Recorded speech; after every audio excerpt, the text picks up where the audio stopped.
Hey everyone, welcome back. In today's video, I'll show you how to create a professional resume using Canva. First, open your browser and go to canva.com. Once you're logged in, go to the search bar at the top and type in resume. Canva will now show you hundreds of ready-made templates to choose from. Scroll through the options and pick one that matches your style or the industry you're applying for. Once you click on a template, it will open up in the Canva editor. Now you can start customizing. Replace the sample name with your own, update your contact details, and add sections like education, work experience, skills, and achievements.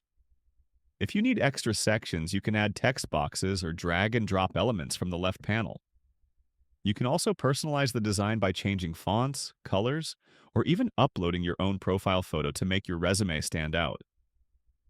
Once you're happy with the design, go to the top right corner and click Share or Download.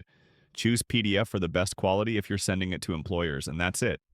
Your resume is ready in just a few minutes with Canva.